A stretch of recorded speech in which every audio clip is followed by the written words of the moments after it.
My today's topic is feudalism in Europe. In medieval Europe, especially in France and later in England and in South Italy, society was developed in such a way that is called feudalism.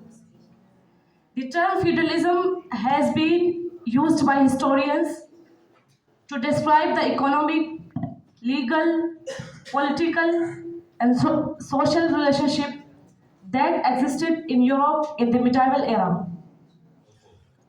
Derived from the German word feud, which means piece of land. In an economic sense, feudalism refers to a kind of agricultural production which is based on the relationship between lords and peasants.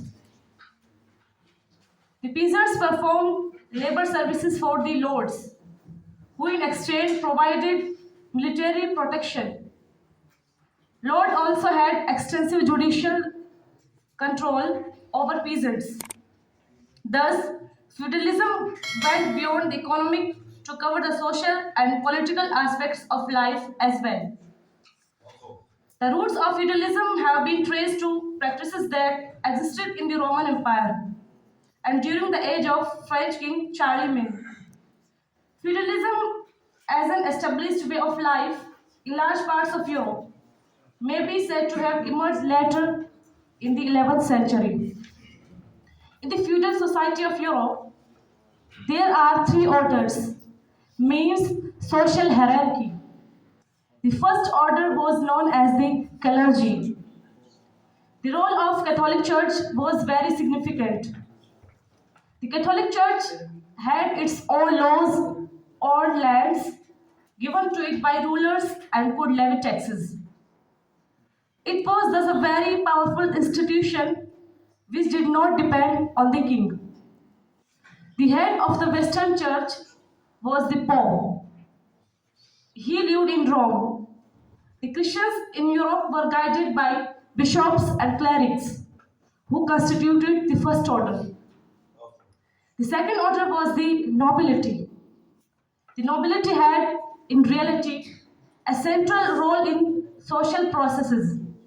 This is because they controlled land. This control was the outcome of a practice called vassalage. The kings were linked to the people by vassalage. The big landowners, the nobles, were vassals of the king, and peasants were vassals of the landowners. This relationship involved elaborate rituals and exchange of vows taken on the Bible in a church. At this ceremony, the vassal received a written charter or a staff or even a clod of earth as a symbol of the land that was being given to him by his master. The noble enjoyed a privileged status. He had absolute control over his property. His house was called manor.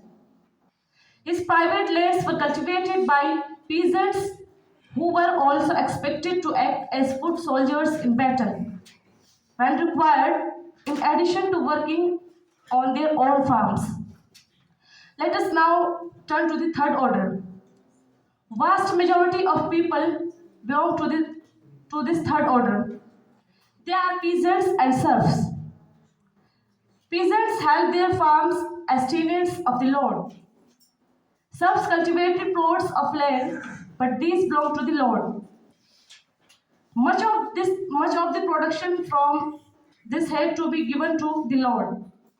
They received no wages and could not leave the state without the Lord's permission. Now I conclude my topic. Thanks.